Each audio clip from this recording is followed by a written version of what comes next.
Il y a du monde qui sont nés puis qui sont quasiment devenus majeurs. Puis le truck n'avait pas encore changé. Là. Sous le le capot, il monte pas assez haut le capot dans ce véhicule-là. Le Frontier reste la référence en ce moment dans le segment. Salut, Charles Pop pour CarPop et aujourd'hui, le Nissan Frontier. Donc, Nissan a commencé à vendre des pick-up en Amérique du Nord en 1963 sous la bannière Datsun. Et puis, dans les années 80, Nissan, qui est devenu Nissan entre-temps, a commencé à vendre le Nissan Hardbody, qui était dans le fond un pick-up de dimension compacte. Dans 1997, Nissan change encore le nom pour le Nissan Frontier. Aujourd'hui, on a la dernière génération, c'est-à-dire la troisième, qui est arrivée en 2022 pour remplacer l'ancienne génération qui est arrivée en 2005. C'est 17 ans là, que c'était pareil. Il y a du monde qui sont nés puis qui sont quasiment devenus majeurs. Puis le truck n'avait pas encore changé, là. Ça faisait dur. Aujourd'hui, j'ai la dernière génération du Frontier en modèle SV. Et ce que je vous propose, c'est qu'on va faire le tour, on va regarder ses forces et faiblesses. Et à la fin, on va s'asseoir et on va jaser prix. J'ai emprunté ce véhicule à ACD Entrepreneur Général, une compagnie spécialisée en rénovation dans les pays d'en haut. Allez voir sa page Facebook, démolissez-la. Je veux genre qu'il y ait tellement de monde dessus que Facebook plante. Fait que allez visiter ça. Et si je peux essayer votre véhicule, envoyez-moi un courriel à l'adresse courriel en bas. Ça peut être n'importe quoi, pas obligé que ce soit un véhicule neuf. C'est un Ford Aerostar 93. C'est sûr que je débarque chez vous à cette merveille d'ingénierie-là. Alors, envoyez-moi un courriel. J'ai besoin de véhicules. C'est le temps. Donc, débutons par l'extérieur. Le Nissan Frontier a eu un gros rafraîchissement.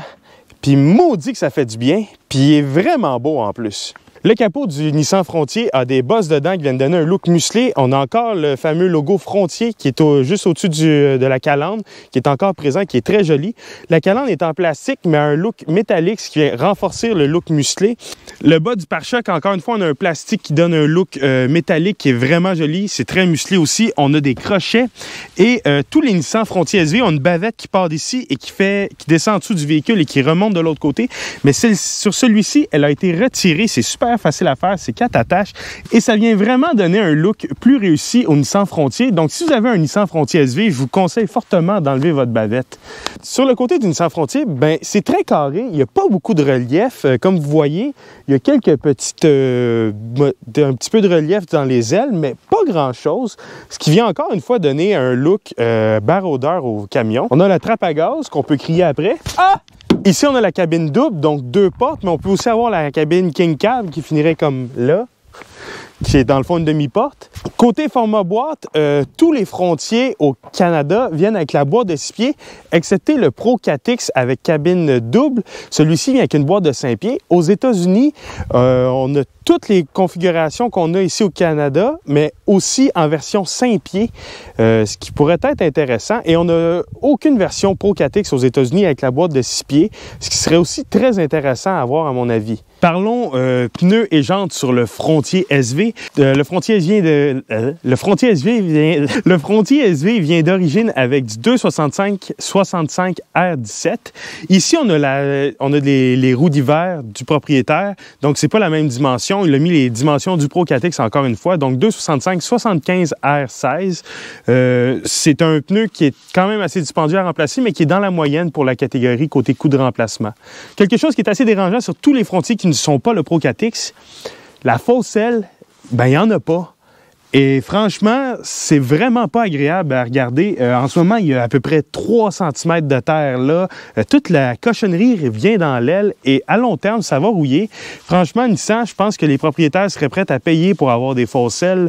Vous devriez les offrir d'origine, quitte à avoir une hausse de prix après. Je pense que les propriétaires seraient prêts à l'accepter.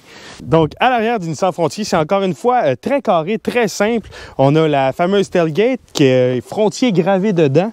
On a le nouveau logo Nissan qui a un look en métal encore une fois. Le pare-choc arrière est en plastique, ce qui est assez rare dans les camionnettes. En général, ils sont en métal et on a des engravures dedans pour éviter que nos souliers glissent lorsqu'on grimpe sur le rebord ici. On a aussi le logo de ACD, Entrepreneur Général, qui est clairement exposé ici. Le propriétaire du camion n'a pas de plaque, il met tout le temps ça. Et on a l'attelage remorque avec les prises pour les freins de la remorque. L'ouverture de la boîte, la tailgate a un système qui l'empêche de tomber, mais disons que c'est la tailgate qui s'ouvre le plus rapidement de l'industrie. Donc, comme vous voyez, ça a été smooth, mais limite. Donc, pour la boîte du Nissan Frontier, on a des lumières de chaque côté qui nous permettent de bien voir le soir. On a une prise 110 volts, super pratique. Et on a 4 crochets, un à chaque coin. Malheureusement, là-dessus, il manque un peu de crochets. Et on dirait que c'était une nouvelle tendance dans l'industrie automobile. On coupe le nombre de crochets dans les boîtes de pick-up. Faudrait qu'on en mette plus. Non, comme vous pouvez voir, ça a été shooté au bedliner. C'est super. Vous voyez qu'il y a une petite bande blanche dans le fond. C'est pas tous les Frontiers qui l'ont. C'est un petit défaut de la manufacture. Donc, à suivre. On a aussi des cup holders après la tailgate, ce qui est parfait. Donc, à la fin de la journée, tu t'assois ici, tu ouvres ta bière, tu regardes le chantier, tu te dis « Ah! Faites ça, moi! » La présentation intérieure est simple mais réussie. Les matériaux sont de bonne qualité et la qualité d'assemblage est bonne. Pour les places arrière, on peut baisser le dossier pour essayer d'augmenter notre espace de chargement, mais ça ne change pas grand-chose, sincèrement. Sinon, en dessous du banc, il faut juste que j'utilise mon autre main. On a de l'espace pour ranger du stock et comme vous voyez, on a une très grosse torche qui est cachée là. On a ça de chaque côté, des coffrets de rangement. À l'arrière du Nissan Frontier, mais comme vous voyez, j'ai les genoux dans le banc. Le banc est à la position à laquelle je conduis. C'est assez juste et le dossier est assez droit. Par contre, j'ai de la place pour la tête qui est beaucoup mieux que dans le Tacoma. Il n'y a pas vraiment d'accessoires à l'arrière. Tout ce qu'on a, c'est 2 prises USB et une prise 120 volts 400 watts. C'est tout. Il n'y a pas d'autre chose. Il n'y a pas de trappe d'aération, rien. C'est assez minimaliste. Les bancs sont très jolis, mais sont surtout extrêmement confortables. On a la technologie zéro gravité de Nissan qui est dans le fond une mousse mémoire et les bancs sont d'un confort royal. Le volant sort directement du Nissan Titan. C'est exactement le même volant. D'ailleurs, il est chauffant, ce qui est très agréable. Et on a tous nos contrôles de cruise control et de radio de chaque côté. Quelque chose d'assez déconcertant dans l'habitacle, par contre, le volant est inclinable, mais n'est pas télescopique, ce qui est inacceptable en 2020. Résultat, trouver la position de conduite optimale pour une personne grande, ben c'est assez difficile, merci, si ce n'est pas irréalisable. L'écran dans le tableau de bord est très pratique, nous donne beaucoup d'informations sur le véhicule. C'est pas l'écran le plus élaboré de l'industrie, mais ça fonctionne très bien et c'est dans la moyenne pour la catégorie. À droite du volant, on a le bouton Start and Stop et on a la roulette pour le système 4x4. Le système d'infodivertissement va super bien. On a des boutons physiques dans le bas de l'écran qui nous ramènent directement à des éléments importants du système d'infodivertissement. Par contre, comme on peut voir de chaque côté, ben il n'y a rien et ça serait le fun qu'on puisse utiliser cet espace-là pour avoir un plus grand écran. Dans le Pro 4X, l'écran mesure 8 pouces. Ici, on a un écran de 7 pouces, mais comme vous pouvez voir, on a encore vraiment beaucoup de jeux et ça serait intéressant qu'on puisse l'exploiter. Et d'ailleurs, le système de son joue très bien. En option, dans le Pro 4X, on a le système de son Fender, mais ici, on a le système de son d'origine et ça joue franchement très bien. Le système de climatisation utilise encore des boutons physiques, ce qui est super apprécié, ça va très bien. C'est sûr que c'est pas l'équivalent à 3 roulettes individuelles, mais ça va vraiment bien, c'est très bien pensé. Par contre, c'est un peu bas dans le tableau de bord. Le levier de vitesse est très haut et comme vous pouvez le constater, il a une forme phallique, ce qui est assez particulier. Derrière le levier de vitesse phallique, on retrouve les commandes pour les sièges chauffants, pour les parking sensors et le volant chauffant. Et on trouve aussi 2 prises USB très pratiques. On a également beaucoup de rangements autour du levier de vitesse phallique et on a un espace ici qui, dans le Pro 4X, est pour mettre notre cellulaire pour le recharger sans fil, mais malheureusement, dans la version SV, cette option est indisponible. Et on a des poignées à de multiples endroits dans l'habitacle pour rendre les choses un peu plus intéressantes. Sous le le capot, il monte pas assez haut le capot dans ce véhicule-là. Sous le capot du Nissan Frontier, on trouve seulement un moteur offert. C'est un V6 3.8 litres de 310 chevaux, 281 livres-pieds de coupe. C'est le moteur le plus puissant de la catégorie en ce moment, tant que le nouveau GMC Canyon et Chevrolet Colorado n'arrive pas. C'est relié à une transmission 9 vitesses de chez Mercedes qui utilise des clutches lubrifiés et qui est reconnue pour la longévité de cette dernière. On a une suspension indépendante multibras à l'avant et un essieu rigide à l'arrière avec des ressorts à lame. On a des freins à disque aux 4 roues. Et pour le nouveau Frontier, Nissan a gardé le même châssis que le précédent, c'est-à-dire le même châssis que le Nissan Titan.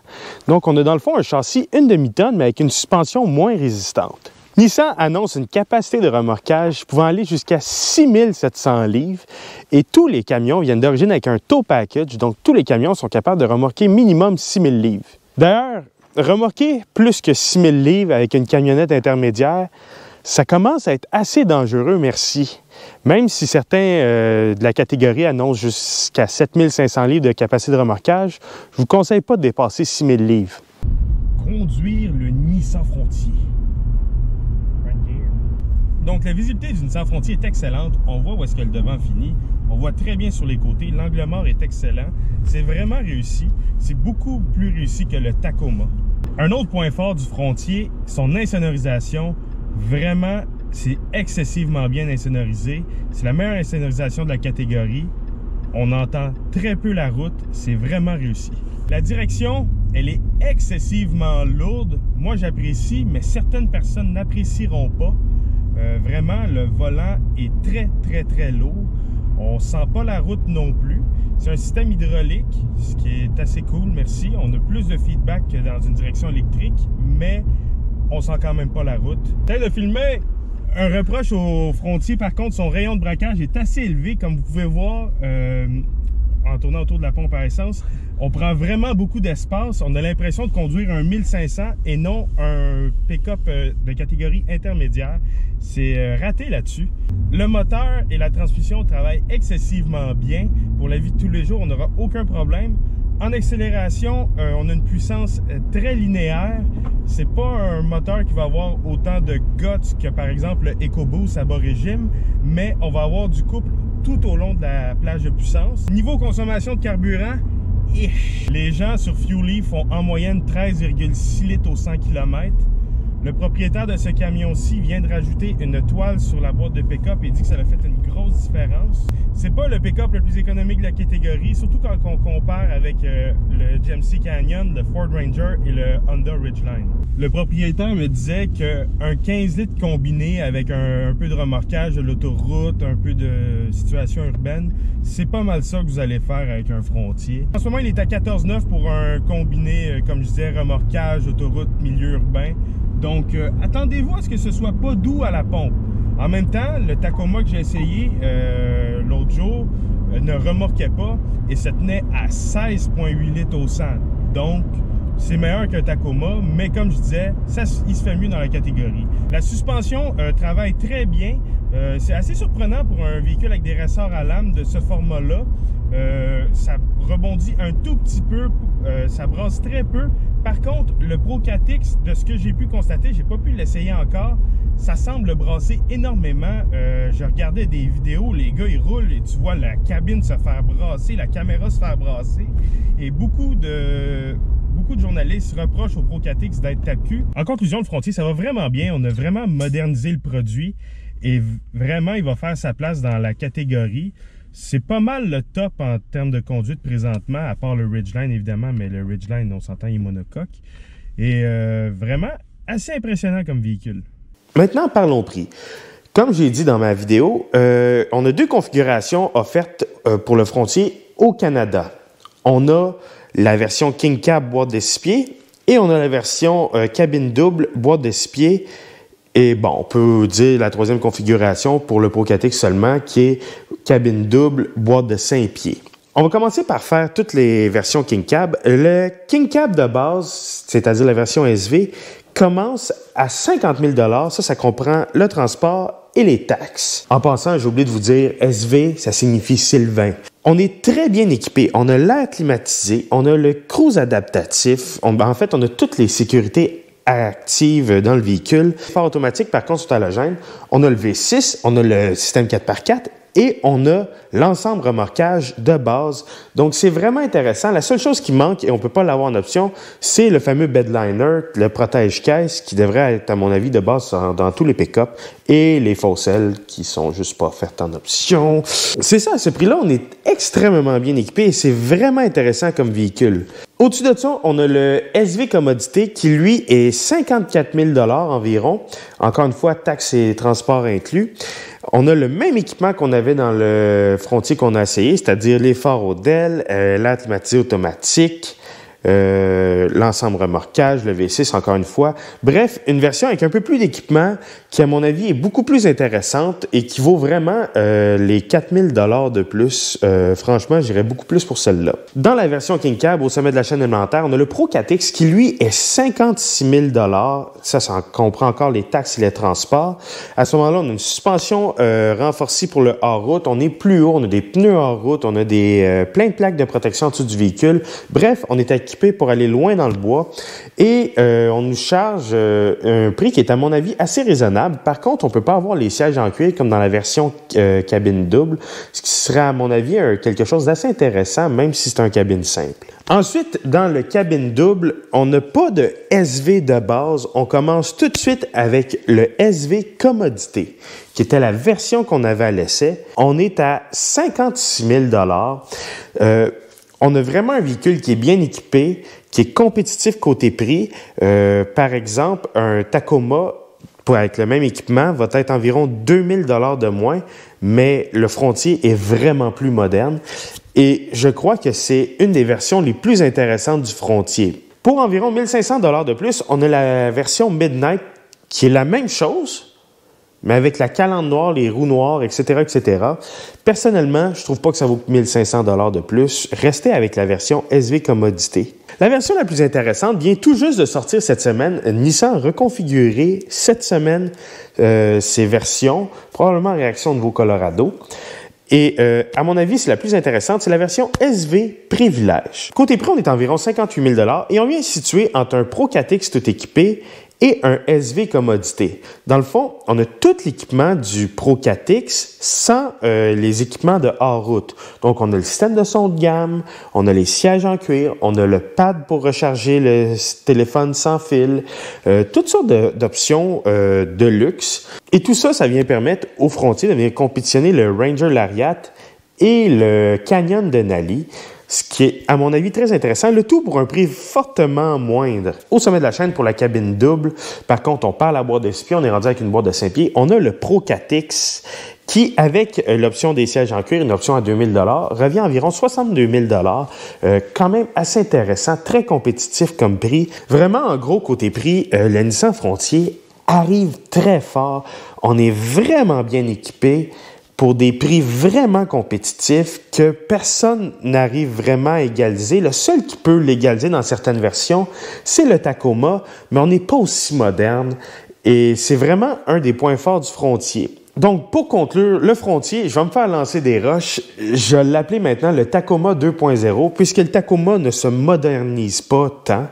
Et le Frontier, on arrive avec un produit qui a été modernisé, qui est vraiment compétent et qui est vraiment compétitif côté prix. Pour tout ce qui est camionnette intermédiaire qui est capable de travailler, donc c'est-à-dire un châssis à échelle avec des ressorts à lame, en ce moment, le Frontier, c'est pas mal le top que vous pouvez aller vous chercher. C'est le meilleur de la catégorie et on est vraiment bien équipé et on a vraiment un prix compétitif qui va vraiment venir jouer en sa faveur. Maintenant, à surveiller, le nouveau Colorado et Canyon vient d'arriver sur le marché. En fait, arrive en avril. Je me suis assis dans le salon de l'auto. Je ne sais pas si c'était la version officielle de production, mais à mon avis, si c'est pareil qu'au salon de l'auto, on oublie ça, la position de conduite, ça ne fonctionne pas. Je ne fitais pas dans le véhicule. J'étais vraiment pas confortable. Donc, pour l'instant, le Frontier est au top, à moins vraiment que le Canyon et le Colorado soient des kilomètres supérieurs au-dessus du Frontier, qui arrive avec quelque chose de vraiment révolutionnaire. Le Frontier reste la référence en ce moment dans le segment.